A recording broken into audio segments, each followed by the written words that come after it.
Friends, good morning. ಹೆಂಗಿದ್ದೀರಿ? ಆರಾಮಿದ್ದೀರಾ? ನಾನು ಆರಾಮಿದ್ದೀನಿ ನೋಡ್ರಿ. ಇವತ್ತು ಸೋಮವಾರದಲ್ಲಿ ಸ್ಟಾರ್ಟ್ ಮಾಡಕತ್ತೀನಿ. ನಿನ್ನೆ ಪಡ್ ಮಾಡಿ ಈ ಹಿಟ್ಟು ತೆಗೆದಿಟ್ಟಿದ್ನಲ್ರಿ, ಅದನ್ನು ಇವತ್ತು ದಾಸಿ ಮಾಡ್ಕೊಳಕತ್ತೀನಿ ರೀ. ಆಲೂಗಡ್ಡೆ ಪಲ್ಯ ಚಟ್ನಿ ಮಾಡಿ ದಾಸಿ ಮಾಡ್ಕೊಳಕತ್ತೀನಿ ರೀ. ನನ್ನ ಮಕ್ಕಳು ನಿನ್ನೆ ಹೇಳಿದ್ರಿ, ನಾಳೆ ದಾಸಿನ ಮಮ್ಮಿ ಅಂತಂದು.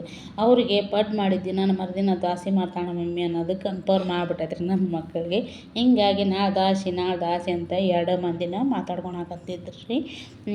ನಾನು ಈಗ ದಾಸಿ ಮಾಡಿ ಅವ್ರನ್ನೆಲ್ಲ ರೆಡಿ ಮಾಡಿಸಿ ಅವ್ರಿಗೆ ಹಾಕ್ಕೊಟ್ಟು ನಾನು ಸ್ನಾನ ಮಾಡಿ ಪೂಜೆ ಮಾಡಿದ್ರಿ. ನನ್ನ ಮಕ್ಕಳಿಗೆ ಶೇಂಗಾ ಚಟ್ನಿ ಅಂದ್ರೆ ಅಷ್ಟು ಬಿದ್ದು ಸಾಯ್ತಾರೆ ರೀ. ಶೇಂಗಾ ಚಟ್ನಿ ಬೇಕಂತಂದು ಕೇಳಕತ್ತಿದ್ರಿ. ನನಗೆ ಚಟ್ನಿ ಖಾಲಿಯಾಗಿತ್ತು, ಮಾಡಿದ್ದೇ ಇಲ್ಲರಿ. ಶೇಂಗಾ ಹೊಡಿಬೇಕಾಗಿತ್ತು, ಅದಕ್ಕೆ ಒಂದು ಸ್ವಲ್ಪ ಶೇಂಗಾ ಹೊಡ್ಕೊಂಡು ಶೇಂಗಾ ಹುರ್ಕೊಳಕತ್ತೀನಿ ರೀ. ನನ್ನ ಮಕ್ಕಳು ಅಂದ್ರೆ ನಮ್ಮ ಯಜಮಾನ್ರಿಗೂ ಶೇಂಗಾ ಚಟ್ನಿ ಬೇಕು ರೀ. ಅವ್ರಿಗೆ ದರ್ವಂದ್ರಾಗ ಶೇಂಗಾ ಚಟ್ನಿ ಅಂದ್ರೆ ಅಷ್ಟು ಬಿದ್ದು ಸಾಯ್ತಾರೆ ರೀ. ಶೇಂಗಾ ಚಟ್ನಿ ಮಾಡಲಿಲ್ಲ ಅಂದ್ರೆ ಖಾಲಿ ಆಗಿತ್ತಂದ್ರೆ ಏನಷ್ಟು ಬರಕ್ಕೆ ಬಿಡಿಸಿ ಕೈ ಬಿಡ್ತಾರೆ ರೀ.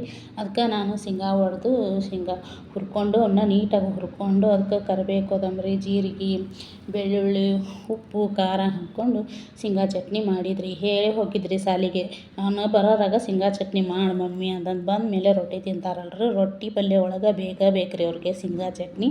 ಅದಕ್ಕೆ ಹೇಳಿ ಹೋಗಿದ್ರು, ಮಾಡಿರ್ತೀನಿ ಹೋಗ್ರವ್ವ ಅಂತಂದು ಹೇಳಿದ್ರಿ. ನೋಡಿ ಫ್ರೆಂಡ್, ಇವತ್ತಿನ ವ್ಲಾಗ್ ಇಷ್ಟೇ. Thank you.